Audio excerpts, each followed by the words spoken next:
నమస్తే విధుని స్వాతం లక్ష్యం సమాజేతం దేశవ్యాప్తంగా కూడా సంక్రాంతి సంబరాలు అంగరంగ వైభవంగా జరిగినాయి. వివిధ పార్టీల నాయకులు కావచ్చు, సొంత పార్టీ నాయకులు కావచ్చు, ముగ్గుల పోటీలు నిర్వహించారు. సరదాగా అందరి చేత అలయబలయాలు కూడా చేసుకొని ముందుకెళ్తున్నారు. ఇంకొక విషయం ఏంటంటే సర్పంచ్ ఎలక్షన్స్ కూడా ముగిసిపోయాయి. మళ్ళీ ఎలక్షన్స్ కూడా ముందుకు వస్తున్నాయి తెలంగాణలో. నిన్న మరి మహారాష్ట్రలో చూసాం, ముంబైలో భారతీయ జనతా పార్టీ డంకా బజాయించింది. కేరళలో కూడా బీజేపీ పవనాలు వీచినాయి. అలాగే రాబోయే రోజులలో తమిళనాడులో కూడా ఎలక్షన్స్ ఉన్నాయి, పశ్చిమ బెంగాల్లో ఉన్నాయి, మొత్తం మీద 4 రాష్ట్రాల్లో ఉన్నాయి. వీటితో పాటు తెలంగాణలో మరి ఏవైతే మున్సిపల్ ఎలక్షన్ జరగబోతున్నాయి, హైదరాబాద్ జిహెచ్ఎంసీ ఎలక్షన్ కూడా త్వరలో రాబోతున్నాయి. రాజకీయ రణరంగ బేరి మొదలయ్యింది. ఎవరికి వారే ముందుకెళ్తున్నారు. ఈసారి కొత్తగా ఏంటంటే మున్సిపాలిటీలు పెరిగాయి. 300 మున్సిపాలిటీలు కూడా చేస్తున్నారు. హైదరాబాద్లో ఉన్నటువంటి సికింద్రాబాద్ జిల్లా కూడా చేయాలని మరి రాజకీయ వేడి పుంజుకుంది. ఈ వేడిలోనే మరి చాలా మంది నాయకులు కూడా వాళ్ళ యొక్క ప్రబలంతో ఎక్కడ చూసినా కట్అవుట్లు కానొస్తూనే ఉన్నాయి. అంటే రాజకీయ రంగం మొదలైనట్టే. ప్రస్తుతం మనము ఉప్పల్ నియోజకవర్గంలో ఉన్నటువంటి మల్లాపూర్ డివిజన్లో ఉన్నాము. MBC chairman Uppal, Medchal Malkajgiri council member Sangisetti Ravindra Sagar గారు ప్రస్తుతం ఈ రోజు అణగారిన వర్గాల కోసం ఎప్పుడు కూడా ఆయన పాటుపడుతూనే ఉంటాడు. ఈ రోజు మరి శారీలు పంచే కార్యక్రమంలో ఉన్నారు. ప్రస్తుతం వారు మనతో మాట్లాడడానికి లైన్ లో ఉన్నారు. వారిని మరికొన్ని తెలుసుకుందాం. నమస్తే అండి. నమస్తే అండి. ఎలా ఉన్నారు? అంతా బాగేనండి. సంక్రాంతి బాగా జోరుగా చేసుకున్నట్టు. చాలా మహిళలతోటి చాలా పెద్ద ఎత్తున ముగ్గుల సందర్భమే కానీ సంక్రాంతి కార్యక్రమాలే కానీ చాలా పెద్ద ఎత్తున డివిజన్ లెవెల్లోనే చేసుకోవడం జరిగింది. టోటల్గా నేను ఒకటి ముఖం మీద అడుగేస్తా. సంక్రాంతి ఎప్పుడు వస్తూనే ఉంటుంది, కానీ ఈసారి రాజకీయంగా అంటే ఎలక్షన్స్ కూడా వస్తున్నట్టు, ఈ రెండు తోడైనట్టుంది. ఇది ఈ సంక్రాంతి అనేది నిజం చెప్పాలంటే కూడా ఎలక్షన్కు ముందే ఒక 20-30 రోజుల ముందే రావడము, దాని విషయంలో ప్రతి ఒక్క నాయకుడు కూడా ముందుంది. మా బీజేపీ పార్టీ అనేది ముందుంది ఈ విషయంలో. ఎందుకంటే ఈరోజు బొంబాయిలో రాజ్ ఠాక్రే గారు ఓ విషయంలో మేమే 25 ఏళ్ళ నుంచి పాలిస్తున్నాము, ఏ ఎక్కువ పార్టీ కూడా మా దగ్గర గెలిచే అవకాశాలు లేవు అని కూడా కొన్ని విషయాల్లో ఆయన చెప్పడం జరిగింది. కానీ ఈరోజు మహారాష్ట్రలో ముంబై కార్పొరేషనే కాకుండా ప్రతి మహారాష్ట్ర మొత్తంలో ఆల్ కార్పొరేషన్స్ కూడా బీజేపీ జెండా ఎగిరేయడం జరిగింది. ఎందుకంటే ఈరోజు ప్రధానమంత్రి నరేంద్ర మోడీ గారి చేసే పనులను చూసి పబ్లిక్ అవేర్నెస్ అయ్యి టోటల్గా ఇండియాలోనే భారతీయ జనతా పార్టీని ముందుకు తెస్తే కానీ మన ఇండియా ముందుకు పోదనే ఆలోచనతో ప్రతి ఒక్క మహిళలు కానీ అదేవిధంగా పురుషులు కానీ కొన్ని రాజకీయ పార్టీలు కూడా ఇవాళ లోపల భారతీయ జనతా పార్టీకి సపోర్ట్ చేసుకుంటూ ముందుకు తీసుకెళ్తున్నాయి. సో మహారాష్ట్ర అనగానే ఆర్థిక వ్యవస్థ మొత్తం అక్కడే ఉంటుంది. ఎప్పుడు లేని విధంగా ప్రధానమంత్రి బీజేపీ, అక్కడ మహారాష్ట్రలో బీజేపీ ప్రభుత్వం ఉంది. కానీ ముంబైకి వచ్చేసరికల్లా శివసేన ప్రభావం ఉండేది. ఈసారి త్రిపుల్ ఇంజన్ సర్కార్ వచ్చింది అనుకోవచ్చు. అక్కడ 100% వచ్చినట్టే. ఎందుకంటే వాళ్ళు విర్రవిగి మాటలు, మరి ఏదో లుంగీలు కట్టుకొని వచ్చిరని, లేదంటే పంచలు కట్టుకొచ్చిరని, లేదంటే కొంతమంది తెలంగాణకి వెళ్ళి వచ్చే రాజకీయాలు చేస్తున్నారని రకరకాలుగా విధాలుగా అతను రాజ్ ఠాక్రే గారి కుటుంబం కానీ వారి రాజకీయ పార్టీ వాళ్ళు కానీ మాట్లాడడం జరిగింది. వాళ్ళకి ఈసారి కరెక్ట్గా బుద్ధి చెప్పినట్లు అయిపోయింది. ఎందుకంటే ప్రజలు అనేది ఎవరు ఎక్కడ భారతదేశంలో సేవ చేస్తున్నారు, మన దేశాన్ని ఎంత ముందుకు తీసుకెళ్లారు, రెండోది మన దేశం అప్పుడున్న పరిస్థితి ఏంది, నరేంద్ర మోడీ ప్రధానమంత్రి అయిన తర్వాత భారతీయ జనతా పార్టీ కేంద్ర ప్రభుత్వం వచ్చిన తర్వాత ఎన్ని సంక్షేమ పథకాలు చేసింది, ఇండియాని ఎంత ముందుకు తీసుకెళ్ళింది, పక్కనున్న దేశాలు కూడా మన వైపు చూడడానికి కారణం ఎవరనంటే ఇలా నరేంద్ర మోడీ గారు, భారతీయ జనతా పార్టీ. ఎన్నడూ లేని విధంగా కేరళలో కూడా మీరు జెండా లేపారు, ఏమనుకోవాలి? ఈరోజు కేరళలో ఒకప్పుడు సిపిఐ పార్టీ అంటేనే చాలా అది ఉండేది. అక్కడ 100% చదువుకున్న వ్యక్తులు ఉండడం, మరి నాలెడ్జ్ ఉండడం, మరి వీళ్ళకి చదువుకున్న వ్యక్తులు, నాలెడ్జ్ ఉన్న వ్యక్తులు, యువత అందరూ కూడా ఈరోజు బీజేపీ వైపు చూసి ఇవాళ ఒక మేయర్ కూడా బీజేపీ మేయర్ కావడం జరిగింది కేరళలో. అంటే ఇండియా ఎంత ముందుకెళ్తుంది, ఏ రోజు కూడా ఇవాళ ఈ కేరళలో ఏ ఒక్క ప్రభుత్వం చేయంది, ఇవాళ బీజేపీ కేంద్ర ప్రభుత్వం చేసిన పథకాలను చూసి యువత అందరూ కూడా అవేర్నెస్ అయ్యి ఈరోజు మేయర్ సీట్ కూడా గెలుచుకోవడం జరిగింది. పశ్చిమ బెంగాల్లో జరిగినటువంటి బ్యాంక్ ఎలక్షన్స్ కూడా భారీగానే గెలిచినట్టు తెలుస్తుంది చాలా వరకు. ఎందుకంటే బీజేపీ కింది స్థాయిలో ఎక్కడ ఉన్న సీట్లు కూడా పశ్చిమ బెంగాలే కాదు, ఈరోజు తెలంగాణలో కూడా పోయినసారి 46 సీట్లు జిహెచ్ఎంసీలో గెలవడం జరిగింది. ఇంకొక 10 సీట్లు 15 సీట్లు అయితే మనం మేయర్గా ఉండే అవకాశాలు ఉండే. కార్పొరేషన్కు. మరి ఆ రోజుల్లో 46 సీటు గెలిచినప్పుడు ఒకే ఎమ్మెల్యే ఉన్నాడు. మరి ఈ రోజు 8 మంది ఎమ్మెల్యేలు, అదే విధంగా 8 మంది ఎంపీలు ఉండడం, ఎమ్మెల్సీలు ఉండడం, మొన్న జరిగిన ఎమ్మెల్సీ ఎలక్షన్లలో కూడా మా ఎమ్మెల్సీ వాళ్ళే గెలిచారు. మరి ఈ సమయంలో జిహెచ్ఎంసీని పెద్ద ఎత్తున బీజేపీ పార్టీ కైవసం చేసుకునే అవకాశాలు ఉన్నాయి. ఎందుకంటే దేశం మొత్తములా నువ్వు ఎక్కడైనా తీసుకో, మరి ఏ రాష్ట్రమైనా తీసుకో, కాంగ్రెస్ అనేది తూడ్చుకపోయింది తప్పితే ఉట్టి మాయమాటలు చెప్పి ఫ్రీ వాగ్దానాలు ఇచ్చి జేబులో రూపాయి లేకున్నా మేము అది ఇస్తాం ఇది ఇస్తామని చెప్పి మాయమాటలు చెప్పి ఇవన్నీ కూడా పబ్లిక్ను మభ్యపెట్టి ప్రభుత్వాలు కొన్ని రాష్ట్రాల్లో రావడం జరిగింది. కానీ అవన్నీ కూడా పబ్లిక్ తెలుసుకొని ఈరోజు వాళ్ళని మొత్తం కూడా బొందబెట్టే అవకాశం ఉంది. రేపు పొద్దుగాల తెలంగాణలో కూడా ఇదే పరిస్థితి. ఇవాళ మహిళలకు, ఒంటరి మహిళలకు 2500 అన్నాడు. తర్వాత మహిళా మనులకు స్కూటీలు అన్నాడు. ఆ తర్వాత రైతు బంధు మీరు 10,000 12,000 వేసింది మేము 15,000 వేస్తాము, మేము 9వ నెలలో మీకు పడిపోతాయి అన్నాడు. ఇవాళ రైతు బంధు 2.5 సంవత్సరాలంటే దాదాపుగా 5 టన్నులు పడాలి. కానీ ఇవాళ 1 టర్న్ వేసి నిన్న 4 టన్నులు ఎగగొట్టిన వ్యక్తి ఇవాళ కాంగ్రెస్ పార్టీ ముఖ్యమంత్రి గారు రేవంత్ రెడ్డి గారు. మరి ఇది అందరూ కూడా ప్రజలకు తెలిసిన విషయమే. ఇవాళ 2 సంవత్సరాల అయినది, ఎక్కడ కూడా ఒక రోడ్డు కానీ, ఒక మోరి కానీ, ఒక స్ట్రీట్ లైట్ కానీ, ఒక స్తంభం కానీ వేసిన పాపాన పోలేదు. ఏంటంటే ఆఫీసర్లు చేతులు ఎత్తేసారు, మాకు బడ్జెట్ లేదు, ఉన్న గవర్నమెంట్లో జీతాలు ఇస్తలేరు కరెక్ట్గా అని కూడా చెప్పడం జరుగుతుంది. ఇవాళ కాంట్రాక్టర్లు పనులు చేస్తున్నారు. ఎప్పుడైనా టెండర్లు పెడితే పనిచేస్తే కనీసం 2 సంవత్సరాలు అయింది, వాళ్ళకి పేమెంట్ ఇచ్చే అవకాశం లేదు. ఇలా పనిచేస్తే మళ్ళీ వస్తాయనే అవకాశం లేదు. ఇలా రేవంత్ రెడ్డి గారు చేసే పని స్కూళ్ళు కట్టించుకున్నాడు, ఏమన్నాడు కట్టించుకున్నాడు, ఇప్పటిదాకా పేమెంట్ ఇచ్చిన పాపన పోలేదు. ఎలక్షన్ చేయించుకున్నాడు కాంట్రాక్టులతోటి, ఇప్పటిదాకా పేమెంట్ చేసిన పాపన పోలేదు. మొన్న జిహెచ్ఎంసీ ఎలక్షన్లు వస్తున్నాయంటే ఉరుకురుకులాడి ఒక కార్పొరేషన్ ఒక జూనల్కు 100 కోట్ల రూపాయలు టెండర్లు పిలిచి కాంట్రాక్ట్ల మీద రుద్దిని తప్పితే అవి ఎప్పుడు ఇస్తాడో ఎవరికి తెలియదు. ఇలాంటి సమస్యలు పడిచేస్తుంది ఉన్న ప్రభుత్వం. మరి పబ్లిక్ నేను ఏదో ఫ్రీ బస్సులు అన్నాడు, ఫ్రీ బస్సులు అని చెప్పిండు, ఆడోళ్ళకు ఫ్రీ, మగవాళ్ళకు డబల్ ఛార్జ్ చేసిండు. అంటే ఇక్కడ ఇచ్చిండు అక్కడ గుంజిండు, అంతే తప్పితే ఆయన చేసింది ఏం లేదు. కరెంటు ఫ్రీ అన్నాడు, అక్కడ రీడింగ్ బాగా డబ్బులు పెంచిండు దానివి, ఇక్కడ ఎక్కడో అరకొర ఫ్రీ ఇస్తున్నాడు. మరి ఇలాంటివి ఎన్నో ఉన్నాయి.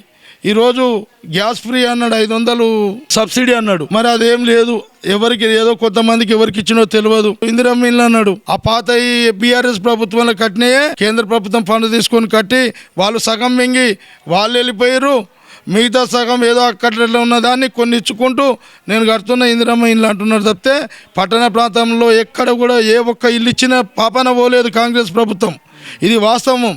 ఎక్కడన్నా ఏ మున్సిపాలిటీనో ఏ జిహెచ్ఎంసీలో కొత్త ఇల్లు ప్రారంభించినట్టుగా ఈ కొత్త ఇల్లు వాళ్లకు శాంక్షన్ చేసినట్టుగా ఉంటే దీనికి దేనికైనా సవాల్ చేస్తున్నాను నేను.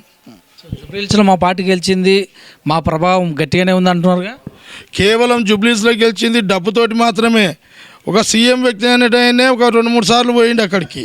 మరి ఇవన్నీ ఇంటింటికి తిరిగి ప్రజలు వీళ్ళని తలదన్నేటట్టు ఎన్ని డబ్బులు ఇచ్చినా, ఎంత ప్రభావం చూపెట్టినా, రాజకీయ పరంగా ఎంత చేసినా ఈరోజు బీజేపీకి 16,000 17,000 ఓట్లు రావడం ఏంటంటే అక్కడ ఉన్న ఓటర్లు బీజేపీ వైపు ఉన్నారు. కానీ ఈయన ప్రలోభెత్తడం, మీకు మోరీలు ఇయ్యను, మీకు రోడ్లు ఇయ్యను, మీకు పార్కులు కట్టను, నీకు స్తంభాలు వేయను, లైట్లు వేయను, మీకు ఏదైనా ఉంటే రెగ్యులరేషన్ చేయను అని భయభ్రాంతులకు గురి చేసి ప్రజలను ఈరోజు అక్కడ గెలవడం జరిగింది. అంతే తప్పితే నిజంగా పబ్లిక్లు భయపడకుండా ఓటేసిన పాపన అక్కడ పోలేదు. ఇది వాస్తవం. జిహెచ్ఎంసీ మొత్తం ఇప్పుడు 150 డివిజన్లో 300 డివిజన్లు చేస్తున్నారు కదా, ఇది ఎలా చూడాలి? ఈరోజు కేవలం వాళ్ళ రాజకీయ లబ్ధి గురించే ఈ 300 డివిజన్ తయారు చేయడం జరిగింది. ఎందుకంటే ఇవాళ చార్మినార్ జోన్ ఉంది, 10,000కు 15,000కు కార్పొరేటర్ని చేసిర్రు. పక్కల ఇదే మన హిందువులు ఉన్న ఏరియాలలో ఇలా 40,000 50,000 కూడా కార్పొరేటర్ ఉన్నాడు. ఎందుకంటే అక్కడ 100 కార్పొరేటర్ గెలిస్తే 3 కార్పొరేషన్లుగా ఏర్పంచి కనీసం ఒకటన్నా వస్తుంది మాకనే అవకాశంతో రేవంత్ రెడ్డి గారు పన్నిన పన్నాగం ఇది. ఈరోజు ఇవాళ జిహెచ్ఎంసీలనే ఇంత డెవలప్మెంట్ అయిన జిహెచ్ఎంసీలనే కనీసం వసతులు లేవు. ఇలా నువ్వు ఎక్కడో పోయి అడవిలో ఉన్న ఊరిని తెచ్చి జిహెచ్ఎంసీలో కలిపితే ఏ రకంగా నువ్వు అక్కడ రోడ్లు వేస్తావు, ఏ రకంగా స్ట్రీట్ లైట్స్ వేస్తావు, ఏ రకంగా వాళ్ళకు మోరీలు డ్రైనేజ్ వసతులు కల్పిస్తావు, మరి ఇది కూడా ఒకసారి సమాధానం చెప్పాలని కోరుకుంటున్నాను. ఏదైతే మహారాష్ట్రలో జరిగినటువంటి కార్పొరేషన్లో ఎంఐఎం పార్టీ కూడా బాగానే సీట్లు వచ్చినాయి అంటారు, మరి దీని ఎలా చూడాలి? కేవలం వాళ్ళు చెప్పుకోవడానికే ఏంటంటే ముస్లిం అనే ఒక ముందు తెచ్చి వీళ్ళు ఓట్లు జన్నుకుంటున్నారు తప్పితే ఈ ముస్లింలు అక్కడ కూడా చేసింది ఏం లేదు. బొంబాయిలో ఇదైతే మహారాష్ట్రలో కానీ తర్వాత ముంబైలో కానీ ఇతర కార్పొరేషన్లలో కానీ పార్టీ చేసిన పని ఏమి లేదు. ఎంతసేపు చేయాలన్నా కేంద్ర ప్రభుత్వం నిధులు తీసుకోవడం, అక్కడ డెవలప్మెంట్ చేసుకోవడం, ఇవన్నీ కూడా వీళ్ళ పేరు చెప్పుకోవడం. ఈరోజు తెలంగాణకు వస్తే రేషన్ బియ్యం కానీ, నేషనల్ రోడ్స్ కానీ, అండర్ పాస్లు కానీ, స్ట్రీట్ లైట్స్ కానీ ఇవాళంతా కూడా కేంద్ర ప్రభుత్వం ఇస్తుంది. మరి ఇవన్నీ కూడా మర్చిపోయి ఏ ఒక్కటి కూడా ఇంత పెద్ద ప్రాజెక్టులు కూడా కేంద్ర ఔటర్ రింగ్ రోడ్ అని ఇప్పుడు RRR రోడ్డు కూడా కేంద్ర ప్రభుత్వమే నిధులు ఇస్తుంది. మరి ఇవన్నీ కూడా ఏ ఒక్కరు కూడా చెప్పకుండా మరి ఈరోజు GHMC ఎలక్షన్లకు పోతున్నారు అంటే ఎందుకు పోతున్నారు? 15th ఫైనాన్స్ అమౌంట్ కావాలి వీళ్ళకు. ఇలా కార్పొరేషన్లు అయితేనే కేంద్ర ప్రభుత్వం ఫండ్ వస్తుంది, లేకపోతే వీళ్ళ దగ్గర డబ్బులు లేవు. ఉట్టి మాటలు చెప్పి మాయ మాటలు చెప్పి ఫ్రీగా ఇస్తానే ఆశ పెట్టి పబ్లిక్ను ఇలా ప్రభుత్వం ఏర్పరచడం జరిగింది. మరి ఈరోజు ఏది ఈ కార్పొరేషన్లు కానీ సర్పంచ్లు కానీ ఈరోజు ఎలక్షన్కు పోయారంటే కేవలం కేంద్ర ప్రభుత్వం ఫండ్స్ గురించి మాత్రమే అని కూడా తెలియజేయడం జరుగుతుంది. సర్పంచ్ ఎలక్షన్లో కూడా 8,000 చిలుకు మేమే గెలిచామంటుంది కాంగ్రెస్. మరి ఉన్న ప్రభుత్వము 8,000 కాదు 12,000 పెడితే ఒక 10,000 11,000 గెలవాలి. ఉన్న మధ్యలో ఉన్న బీఆర్ఎస్ 4,000 చిల్లర ఎత్తుకపోయింది. బీజేపీ 1,500 పైచిలకు 1000 పైచిలకు 1,200 పైన ఎత్తుకపోయింది. మరి నువ్వేం చేస్తున్నావు? నిజంగానే న్యాయం చేస్తున్నావు, అన్ని ఫ్రీ ఇచ్చినావు, మహిళలకు అన్ని ఫ్రీ అన్నావు, మరి విద్యార్థులకు జాబులు అన్నావు, స్కూటీలు అన్నావు, పెళ్లి చేసుకుంటే తులం బంగారు ₹1,00,000 అన్నావు, రైతు బంధు అన్నావు. మరి ఇవన్నీ ఏమైనాయి? మరి ఇవన్నీ ఇచ్చినట్లయితే నీకు గడిచిన 2 సంవత్సరాల్లో మరి నువ్వు సర్పంచ్లు పూర్తిగా ఎందుకు గెలవకపోయినావు? మరి ఎందుకు నీకు అక్కడ ప్రతిపక్షం ఏర్పడ్డది? ఇది కూడా ఒకసారి ప్రభుత్వం తెలుసుకోవాలని తెలియజేస్తున్నా. GHMCలో మీ ప్రభావం ఎలా ఉంటుంది? బీజేపీ గతంలో 46 సీట్లు 45 సీట్లు వచ్చినాయి కదా, మరి ఈసారి కార్పొరేషన్ల విషయంలో ముందుకెళ్ళే అవకాశం ఉందా? ఈరోజు భారతదేశం మొత్తం కూడా బీజేపీ వైపు చూస్తుంది. అదేవిధంగా మహారాష్ట్రానికో బీహార్ అనుకో ఇంకా కేరళ అనుకో ఏ రాష్ట్రమైనా ఈరోజు చూడవలసింది మొత్తం కూడా భారతీయ జనతా పార్టీ నరేంద్ర మోదీ గారి ప్రభుత్వం చేసే సంక్షేమ పథకాలను చూసి వాళ్ళు ప్రజలంతా కూడా ఇటువైపే చూస్తున్నారు. రేపు పొద్దుగాల హైదరాబాద్ కూడా 100కు 100% కార్పొరేషన్లో 3 కార్పొరేషన్లు అయినా 3కు 3 కార్పొరేషన్లు కూడా బీజేపీ మేయర్ను ఏర్పరుస్తామని కూడా తెలియజేస్తున్నాం. సో మీ మల్లాపూర్ డివిజన్ కూడా 2 అయింది కదా, ఎలా చూడాలి దీన్ని? ఈ 2 అయినా కానీ ఈ అసెంబ్లీ 16 డివిజన్లలో కూడా మాకు పట్టు ఉంది. ప్రజలు మా వైపు ఉన్నారు. 100కు 100% ఇవాళ బీజేపీ కార్పొరేటర్లు వచ్చే అవకాశం ఉంది. దీన్ని మేము స్వాగతిస్తున్నాం. ఇవాళ నిన్న పండుగ అయింది. ఇవాళ మాకు ముంబైలో మాకు కార్పొరేషన్ గెలవడం, అక్కడ మహారాష్ట్రలో మొత్తం కార్పొరేషన్లు గెలవడం, అదే మా నాయకులు కూడా ఈరోజు ప్రజలకు ఏదో ఒకటి చేయాలన్న ఉద్దేశంతో మొన్న పెట్టిన ముగ్గుల పోటీలే కాకుండా ఈరోజు కూడా చీరలు పంచే కార్యక్రమం పెట్టుకున్నాము. దాని గురించి మా NVSS ప్రభాకర్ చేతుల మీదుగా ఇవ్వాలని ఈరోజు ఈ కార్యక్రమాన్ని స్థాపించడం జరిగింది. ఎలా ఉంది స్పందన? మహిళల స్పందన ఎలా ఉంది? మీరు మరి ఇలా చేయటం కార్యక్రమాలు వాళ్ళు ఎలా ఫీల్ అవుతున్నారు? చాలా సంతోషంగా ఫీల్ అవుతున్నారు. ఎందుకనంటే మొన్ననే ముగ్గుల పోటీలో కూడా ప్రతి ఒక్కరికి బహుమతి ఇవ్వడం జరిగింది. అదేవిధంగా ఈరోజు మళ్ళా ముందుకు వచ్చి చీరలు పంచడం ఇవన్నీ కూడా చాలా స్ఫూర్తిగా వాళ్ళు సంతోషంగా అంతకుముందే వచ్చి వీళ్ళందరూ కూడా కూర్చోవడం, వాళ్ళ ఆనందం కూడా వ్యక్తం చేయడం జరుగుతుంది. ఇంకా ఏం కార్యక్రమాలు చేసే అవకాశం రాబోయే రోజుల్లో? ముందు రేపు పొద్దుగాల ముందు ప్రజలకు కార్యక్రమాలే కాదు, మా కేంద్ర ప్రభుత్వ పథకాలు ఏవైతే ఉన్నాయో వీళ్లకు అందించే బాధ్యత నేను తీసుకుంటాను. రేపు పొద్దుగాల మాకు ఏవైతే కేంద్ర ప్రభుత్వ నిధులతోటి ఉన్న వర్కులు ఏవైతే ఉన్నాయో అవి డీల్ అయినా అక్కడ పోయి దాన్ని ఆఫీసర్లతో మాట్లాడి చేయించే పరిస్థితి కూడా మేము తీసుకొని దాని బాధ్యత వహిస్తామని కూడా తెలియజేయడం జరుగుతుంది. ఇప్పటి వరకు కూడా ఇంతకుముందుకు ఈ మల్లాపూర్ డివిజన్ టీడీపీలు ఉండే తర్వాత 2 సార్లు బీఆర్ఎస్ వచ్చింది. మరి వాళ్ళు డెవలప్మెంట్ చేయలేదంటారా? వాళ్ళు చేయలేదు అనేది దానికన్నా కొన్ని కక్ష సాధింపు చర్యలు చేసిర్రు అనేది చెప్తా నేను. ఎందుకంటే వాళ్ళు ఇంటి చుట్టూ వేసుకోవడం తప్పితే కాలనీలలో 25-30 సంవత్సరాల నుండి కూడా ఎయ్యని గల్లీలు, రోడ్లు లేని గల్లీలు ఉన్నాయి. మంజిరా లైను 20 సంవత్సరాలు 30 సంవత్సరాల కింద వచ్చిన లైన్లు మార్చకుండా కొంతమంది మీద కక్ష సాధింపు చర్యలకు పాల్పడ్డ వ్యక్తులు ఉన్నారు ఇక్కడ. మరి ఇవన్నీ చూస్తూనే ఉన్నాం. ఒక కరెంటు పోల్ చేయాలంటే కొన్ని సంవత్సరాల నుండి తిరిగి అలసిపోయేది తప్పితే కరెంటు పోల్ వేసిన పాపన పోలేదు. మరి ఇలా పార్కుల దగ్గర పార్కులు నిర్మించారు, పార్కుల దగ్గర సరైన రోడ్లు లేవు. సరైన సీట్ లైట్స్ లేవు. మరి ఇవన్నీ కూడా వాళ్ళ వైఫల్యం కాదా? మరి కాంగ్రెస్ ప్రభుత్వం వచ్చింది, మేమేమో చేస్తాం, పబ్లిక్ ఏదో ఫ్రీ ఇస్తాం. నీ ఫ్రీ చూడు దేవుడు ఎరుగు. నీకు మనుషులకు సరైన వసతులు ఇవ్వండి, వాళ్ళకు లైట్ ఇవ్వండి, తాగడానికి మంచినీళ్ళు ఇవ్వండి, నడవడానికి రోడ్ ఇవ్వండి, పోవడానికి నీళ్లు డ్రైనేజ్ ఇవ్వండి, పార్కుల చుట్టూ రోడ్లు వేయండి. అంతేగాని మేమేదో ఫ్రీ ఇస్తాం. నేను ఫ్రీ ఎవడు అడిగిండు? ఆడవాళ్ళు కొట్టుకదాస్తున్నారు. ఇప్పుడు ఆయన ఎంబడి పెళ్లికి పోవాలన్నా, పండుగకు పోవాలన్నా, పబ్బానికి పోవాలన్నా ఇద్దరికి కలిసి ఇంతకు ముందు 250 రూపాయలు అయితే ఇప్పుడు ఒక్కడికే 300 అవుతున్నాయి. అంటే రివర్స్ 50 రూపాయలు పొక్క అని. అంటే నువ్వు ఇక్కడ ఫ్రీ అని అంటున్నావు, అక్కడ కూస్తున్నావు. మరి ఇది ఎంతవరకు కరెక్టు? మరి ప్రజలకు అందరూ కూడా తెలిసి ఇప్పుడు ఈసారి బుద్ధి చెప్తారు 100% కాంగ్రెస్ ప్రభుత్వానికి. ఇది మాత్రం వాస్తవం. రేపు పొద్దుగాల జరగబోయేది కూడా ఇదే. రేపు పొద్దుగాల చుట్టుపక్కల 127 మున్సిపాలిటీలకు ఏదైతే నువ్వు ఎలక్షన్ పెట్టినావో అందులోనే మీకు బుద్ధి చెప్తారని కూడా ఈ సందర్భంగా తెలియజేయడం జరుగుతుంది. ఉప్పల్కి ఎమ్మెల్యే బీఆర్ఎస్ కారుగుర్తు ఎమ్మెల్యే ఆయన ప్రతి చోట కూడా నేను తిరుగుతున్నాను, ప్రతి సమస్య తీస్తున్నా అంటున్నారుగా. మరి మీ డివిజన్లో లేదా అలా? ఆయన తిరుగుతున్నా అంటుండు, ఏదో కార్యక్రమానికి వచ్చి చెప్పినప్పుడు చెప్తున్నాడు. మరి ఇక్కడ ఏమైంది? ఈ శక్తిశాయి నగర్ కానీ, మల్లికార్జున నగర్ కానీ, చాణక్యపూర్లో ఒక రోడ్డు నుండి రోడ్డు క్రాస్ చేసి దాటాలంటే రోజుకు దాదాపు ఒక 20 యాక్సిడెంట్లు అవుతున్నాయి. అక్కడ ఏదో పాలడబ్బ దగ్గర, పాలడబ్బ నుండి శక్తిశాయి నగర్ వచ్చే రోడ్ల. మరి ఆయన చూస్తలేడా? ఆయన కనిపిస్తలేదా? అధికారులకు కనిపిస్తలేదా? మరి అక్కడ డ్రైనేజ్ సిస్టమ్ కానీ, రోడ్ సిస్టమ్ కానీ గల్లీ లాగుంది.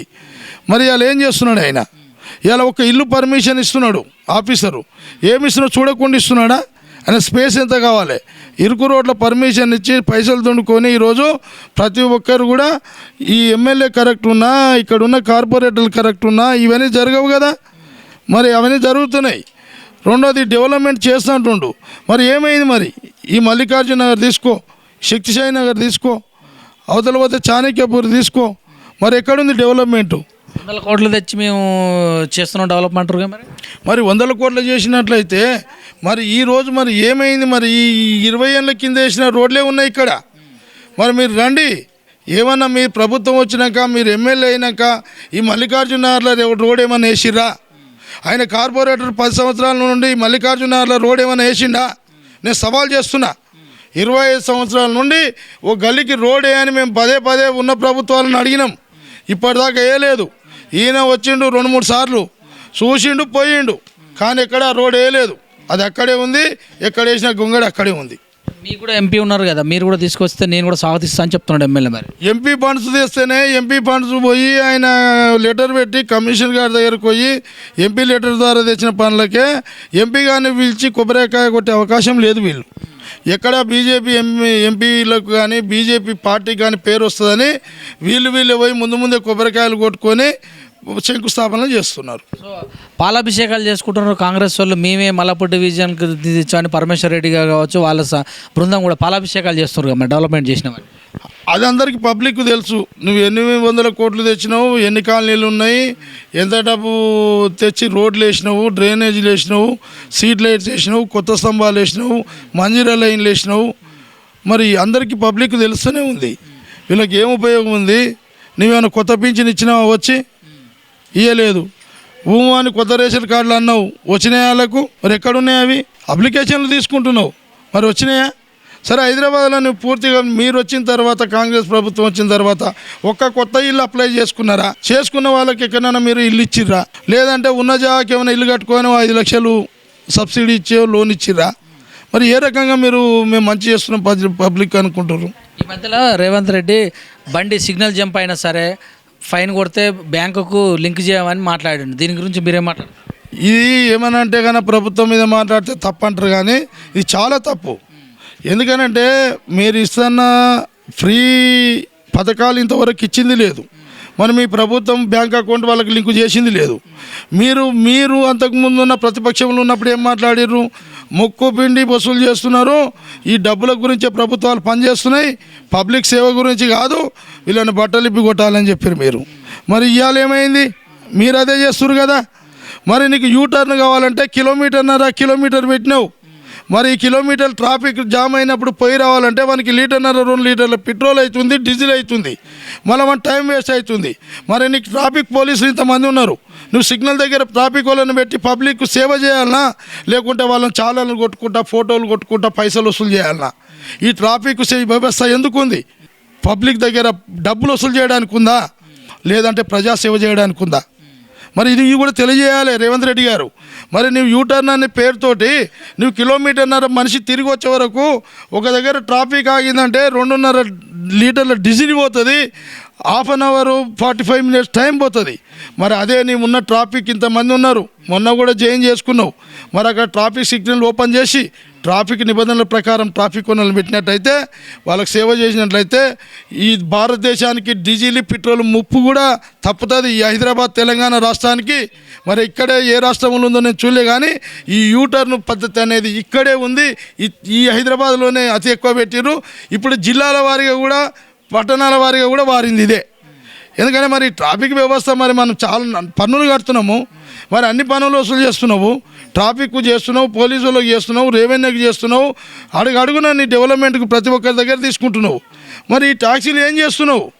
కేవలం ఈ ట్రాఫిక్ పోలీసులను పెట్టింది నీ ఖజానా నింపుకోవడానికేనా, లేదంటే ప్రజాసేవ చేయడానికా? దీన్ని కూడా నేను ప్రశ్నిస్తున్నా. సో దేశంలో ఒక్కొక్క రాష్ట్రంలో పెట్రోల్ వ్యవస్థ యూపీలో 94 రూపాయలే ఉంది, అలా చూసినట్టు ఢిల్లీలో 94 రూపాయలే ఉంది, గుజరాత్లో 94 రూపాయలు ఉంది, కానీ తెలంగాణలో వచ్చేసరికల్లా 107 రూపాయలు ఉంది. దీని ఎలా చూడాలి? ఈరోజు వ్యాట్ పరంగా ఉండే ఇంతకుముందు, మరి పెట్రోల్ ఇప్పుడు జిఎస్టీ చేస్తేమో కానీ తగ్గే అవకాశాలు ఉంటాయి. కనుక మరి తెలంగాణ ట్యాక్స్ ఎక్కువ వేయడం వలన ఈ యొక్క ఛార్జీలు అనేది పెరిగి ఈ ప్రజల మీద భారం పడడం జరుగుతుంది. మరి దీన్ని కూడా ఒకసారి రాష్ట్ర ప్రభుత్వం ఆలోచించాలి, ప్రజలకు ఏది మేలు జరుగుతుంది అదొకటి చేయాలి.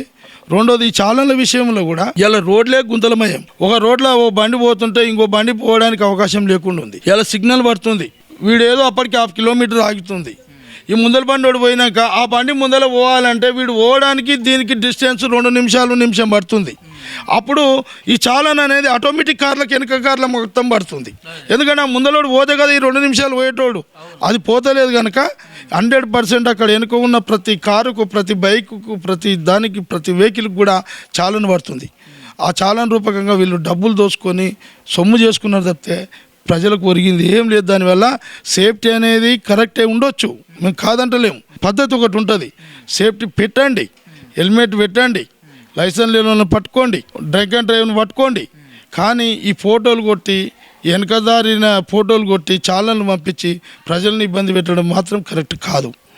మీరు ట్రాఫిక్ రూల్స్ అనేది మీరు ఫస్ట్ పాటించండి. మీరు అక్కడ సిగ్నల్ దగ్గర ట్రాఫిక్ వాళ్ళని పెట్టండి. ఏ విధంగా మరి పబ్లిక్కు సేవ కాదో అది కూడా చూడండి ఒకసారి. ప్రజలకు ఏం చెప్తారు? ఈరోజు ప్రజలకు చెప్పేది ఒకటేనండి, ఇవాళ మొత్తం భారతదేశం మొత్తం కూడా బీజేపీ వైపు చూస్తుంది.